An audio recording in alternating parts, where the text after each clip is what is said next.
Robert Plank from bookformula.com, and one of my favorite things to be able to do, one of my repeat magic tricks, is to have a physical book sent to myself. And this is a really fun thing that you can do if you're an existing author, aspiring author. It's called print on demand. And I would consider there's two types of print on demand, right? There is public print on demand and private. Public means that you have your book listed on Amazon and it has a sales ranking and anyone can buy it. And that's something that you might not want to do, right? You might just have just a title or a cover, or you might have an incomplete book and it has to be approved, and maybe you don't want to sell it. And so I'm going to tell you about this whole private print-on-demand idea, where you can get a mock-up of your book sent to yourself or anyone else, or you can otherwise just privately print copies of your book or any book without it having to necessarily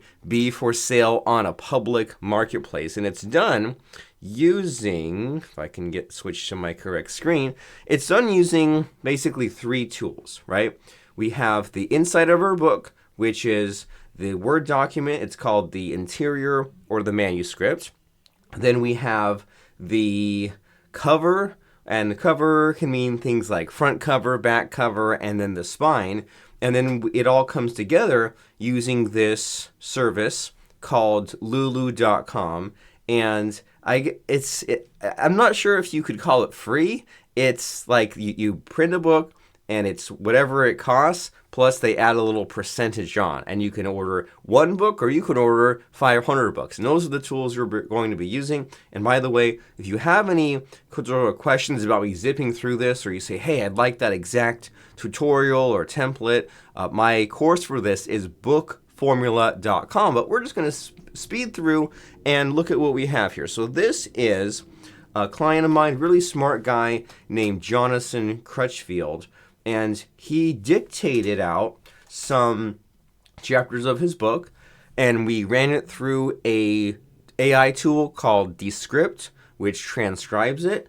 And then we went through and kind of cleaned it up and ran some sentences through ChatGPT, not all, and then kind of just, switched up the spoken word into print word, and then we put it into this Word document. Here's my template, and here's how I set it up here. I have the title page, which has the title and the subtitle and this little bit of a legal blurb, copyright date, company, author name, website address, and then I'll demonstrate here. So then the one tricky thing about a book is that you have even numbered pages and odd numbered pages, right? And if we switch to this, like you have kind of on the left side and the right side, and the way that the page numbering works out, the even numbers ends up like 2, 4, 6 end up on this side, and then the odd number like 1, 3, etc. end up on this side. And so we have to be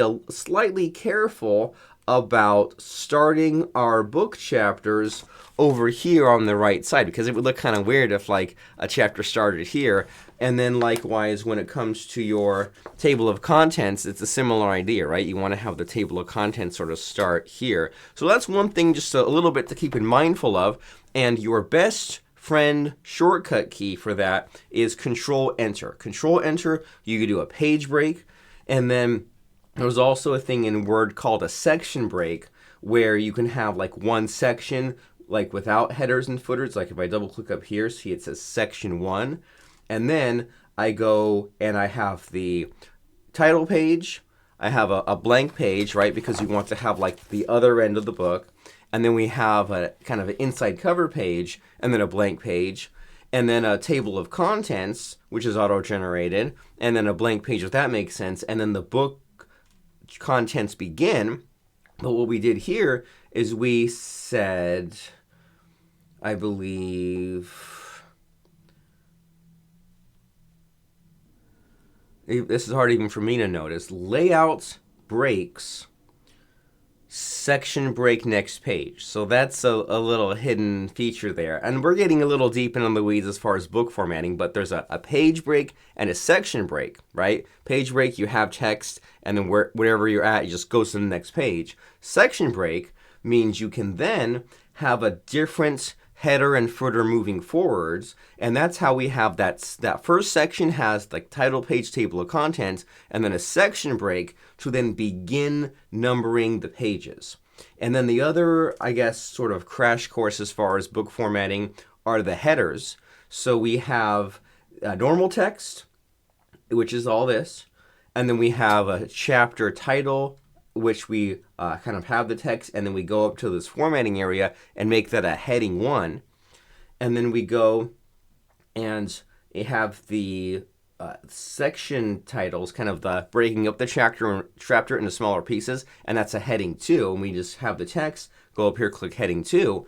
And then when we go back up here and it's time to create this table of contents, we can say references, table of contents, and then say custom table of contents, and then here how it says show levels, and we can just reduce this to 1 and have this list here be just the top level, right? Just the heading 1 sort of chapter titles.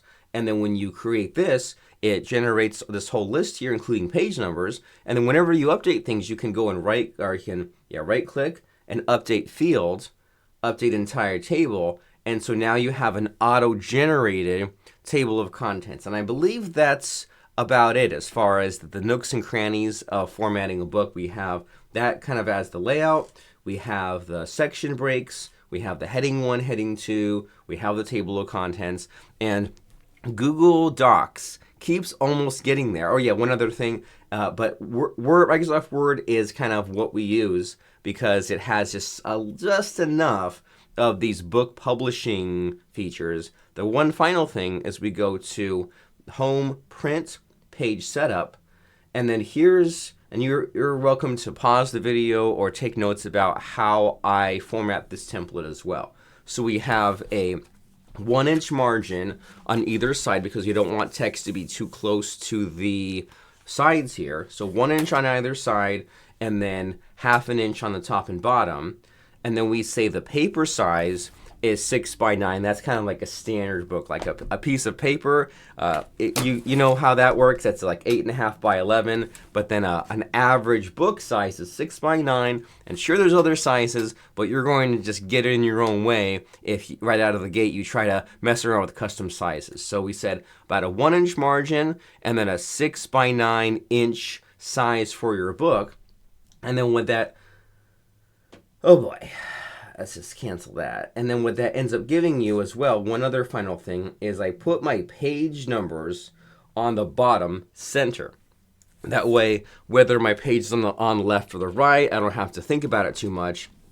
Because otherwise you run into this problem here of if you're saying, well, I want my page numbers to be on the edge corner, as opposed to in the middle. That's okay, but I kind of just lately prefer to have the page numbers in the middle. That way, it's just less ways to go wrong. And you can see that if you let yourself get in your own way, there's too many ways for this to go wrong, but let's breeze through and make this work. So we created this Word document, and then we can go to File, Save As, this PC, because lately Word just wants to save us on OneDrive. And then we save it as a PDF, more options, and then go to options again. And we want to make sure to check this box is PDF-A compliant. It makes prints work a lot better. And we'll save a PDF version. And that is all we have to do as far as the Word document side of things. And now it's just down to Canva and Lulu. So let's maybe switch gears and go to Canva. Okay, so with Canva, next, we can go to create a design and then custom size, and then you say make this in inches and make it 6 and height 9, create new design. And are we going to have to deal later with margin and bleed and things like that? Yes, but the most important thing is to get something created, and then we can adjust kind of the finer details later. So you make this 6x9 Canva thing, and then we can go to design and just search like book cover. And the thing with, say you use Photoshop, right? You have to start from scratch. But Canva is very community-based, where you can search for anything you want to create, and there's this whole library of things that already exist, and you just go and you click on one of these, and then you adjust the text. You just kind of double-click and say you want Jonathan Crutchfield, and then his title was called, I think, Cash Flow Grab. And then we would drop in his photo and we would change the text and maybe change colors. But you get the idea, right? The power of Canva is that you can start off with a template and then make some adjustments and it creates something a lot faster and a lot better than what you might have created from scratch. And then once we get that done, we just go to Share, Download, PNG, and then we download this file. And then what I do when I'm getting a book put together, I guess I closed the Word document too soon, because then say I go over to my existing template here, I can right click and I can say change picture and then browse to wherever I just now saved that book cover and drop it in and do that. So there's the Word document side of things, there's the Canva side of things, and the actual book cover that I ended up creating is, if I can find it, it's right here, Cash Flow Grab, and we have a page here that's the front cover, and then a page here that is the back cover that has like a headline and a website URL and a QR code. So we have a front and a back cover, and those will come into play in a moment because we need to have all our pieces ready, right? The inside of the book, front cover and back cover, and that's what Canva is. So you basically just go and say, here's the size I want, here's the template I want, customize it, save it, and then we're ready to go to Lulu, which is the print-on-demand service. And as we said, you make a few clicks and you can just get one book sent in the mail to you. And we'll send the book right now.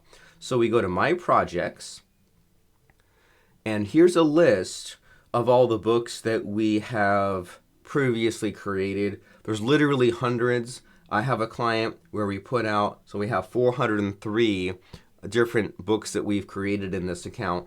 So I have a client where we put out a lot of compilation books, and that means that a lot of people individually get books customized just for them. So we go to Create a Project. I want to print book, and then I want to print my book, but I also want to publish my book.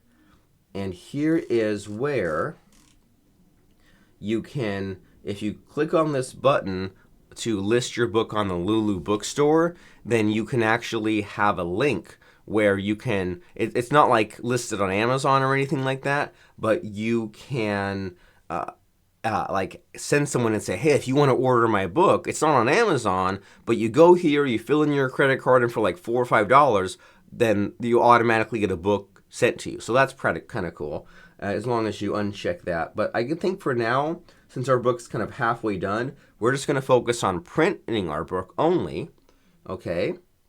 And then we'll just answer a few questions. So we'll go and I guess I have to open up my Word document again. I have some of this figured out. So we'll highlight this. There's the project title, and then I will put the subtitle in as well.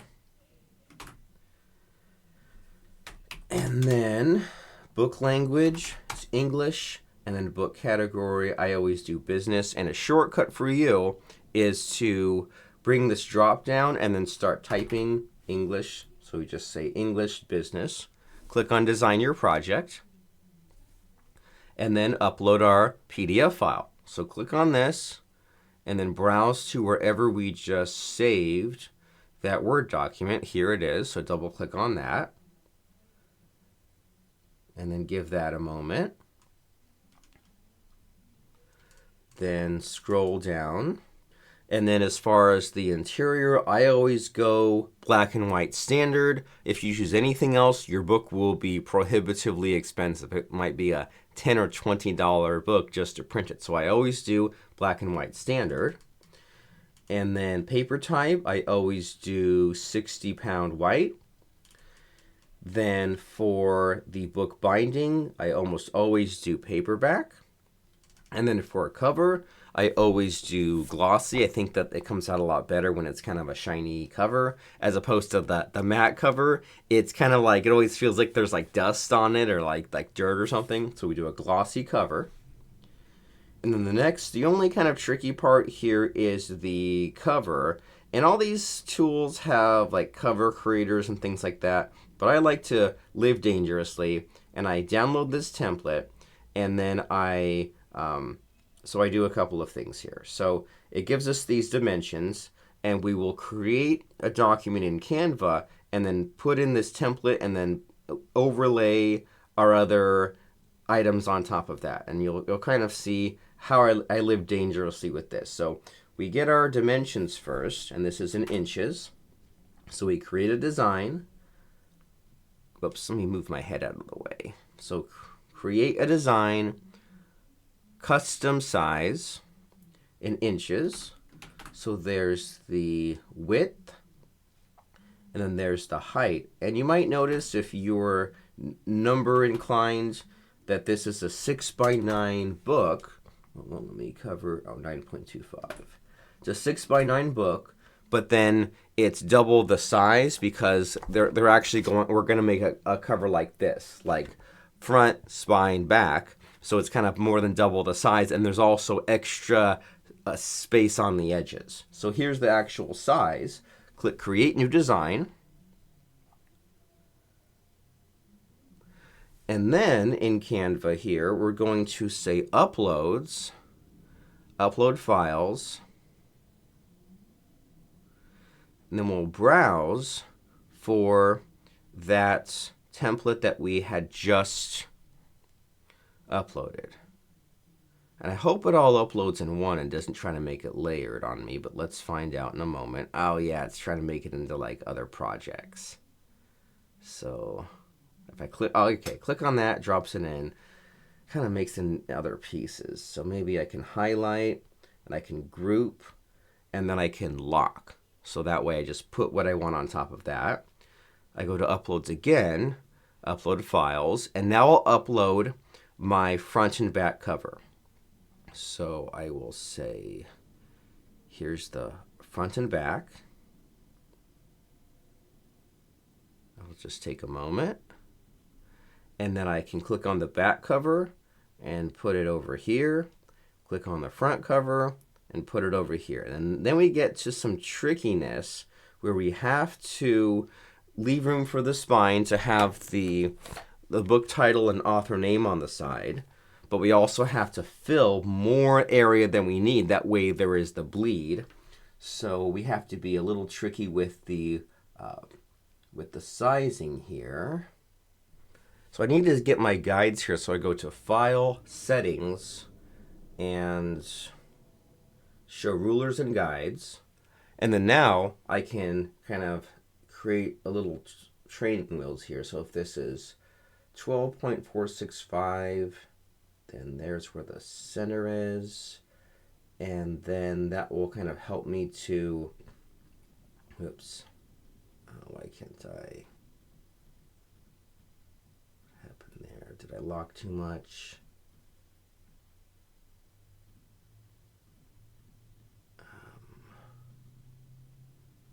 Why can't I edit these? Maybe I need to unlock.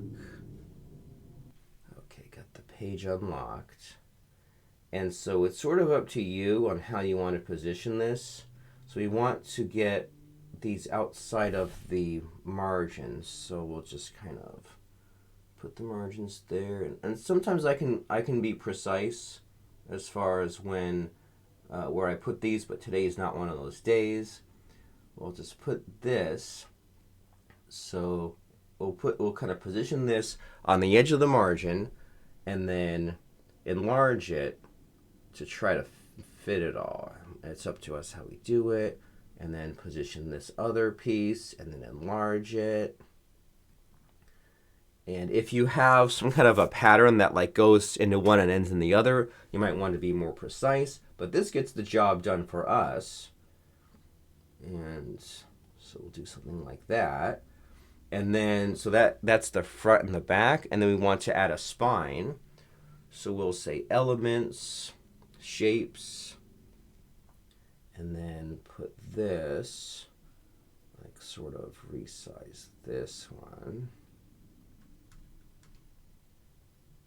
And don't worry, we'll fix the color in a moment. So there's the color. Then click on the color button, and then it will give us suggestions based on what we already see, and we'll do that. And then we'll go position, and then put maybe not at the very back, but almost at the back. And so that way we have a front and a back and a spine. And then we want to add some spine text, and it has to be really small to all fit. That's okay though. We'll say text, add a heading, we'll call this cash flow grab, and make it super tiny. Make it white. Oops, want it to be, yeah. Click on the text. There we go. And then we carefully rotate it 90 degrees. Even that might be too big, but we'll see. Yeah, it's going to be a tiny little book cover on the side. Maybe we'll do something like that. But we'll have to make it a little smaller. And then position it kind of in the middle there. How's that looking? Okay. And then we click on it, Control C, Control V to copy, and then double click, and then add his name, Jonathan Crutchfield, and then zoom back out, and then try to put that in a place that makes sense, right? So we have the front cover, back cover, and this way we don't have to use one of those cover creators, because all of these print-on-demand services have cover creators, but you end up with something that's really ugly, and it just takes a little bit of extra finesse to end up with something that looks sort of okay. All right, so now we made that flat cover. We click on Share. Move myself out of the way again. Share. Download.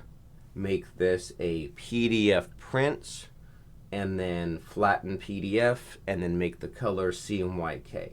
That way, and this is from many years of getting it wrong and playing with the settings. These are the settings that we need to do. It's a print PDF, flatten, CMYK, color format. We download this, and then we'll put this onto Lulu, and then hopefully get a book cover created for us. So once it processes, and there we go, now it's downloaded. Go back to Lulu, upload your PDF file, and if you're new to this, there might be a little bit of trial and error, and if something doesn't quite, oh boy, I hope I uploaded the right PDF even. But if your cover doesn't match exactly, you might have to find yourself like going back to Canva and resaving and re-uploading. Just know that I'm with you as far as the needing patience in order to get this just right. And then now we can scroll down, and so you can see, here's what I mean, is that, so the spine's okay, but then the bottom might be cut off a little bit. And for now, we're kind of in a hurry. We just want to get this out there, and maybe, well, yeah, that looks okay. But we just want to see what ends up, and maybe the spine's a little off. I'm not really sure, and it might be cut off on the bottom, but we'll just put it out there as is and see what we get. So we'll say review book. Here we go. Might be a little towards the bottom there. Confirm and publish. It will cost us $3.40 to print, and then a little bit more to ship it. And then now let's send ourselves our own copy. So you can click on add to cart right here, but just in case you get lost later, anytime you can go back into your lulu.com account, go to my projects. Oh boy, see what I mean about us being in a hurry? Okay, so here's this, and you can just click on add version 1 to cart, and whenever you need to update it, you just click on revise. You can upload a newer version. Click on continue shopping, and then we go to our cart, and then we check out.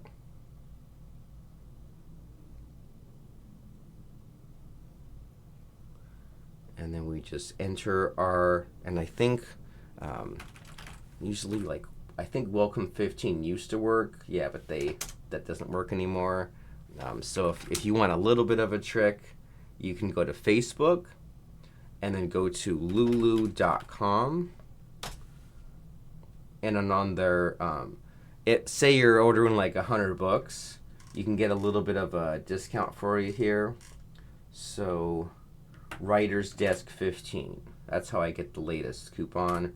Writer's Desk 15. Cool. Now we're only paying $2.89. But imagine if this was like $3.40 discounted to $2.89, and you just fill in your shipping details here. Okay, entered shipping address, and then we'll just send it on the regular mail. Actually, maybe we'll send a priority mail to him. All right. Continue to payment. Choose payment method. Credit card or PayPal. All right, complete purchase.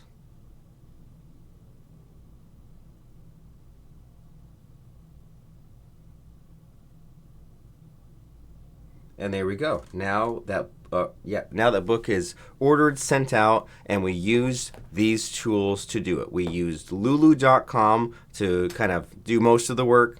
We used our Word document to create the inside of our book, and then we used Canva to create the front and the back and the spine. And that was just me zipping through it. But if you want an actual slow step-by-step version of this, if you want a nice checklist, if you want the exact template, then go to my website, bookformula.com, and creating your print-on-demand book is actually the first step. And it's really inspiring and motivating for you to just say, hey, I want to make a book. All I know is my name, and I have a picture and a title, and let me just like click some buttons and get this mock-up sent to me so I can hold it in my hand. And then that way, then it's up to you to transcribe, use ChatGPT to generate, and then you can just go and update that book until your print-on-demand book is what you want it to be. And then you can then take that over to Amazon and then sell it publicly from there. So I think that's kind of a nice baby step way of going about it, is you start with this print-on-demand book from Lulu, but also you get help from your Word document and Canva. So Robert Plank from bookformula.com. Don't be a stranger. Let me know what you thought about this in the comments below. And if you have a print-on-demand book for sale on Lulu, then you're also welcome to post a link to that in the comments and let me know what you have currently selling, what your book is, and I would love to check it out, give it a like, and all those sorts of things. Robert Plank, bookformula.com. Get your print-on-demand book created. Bye for now.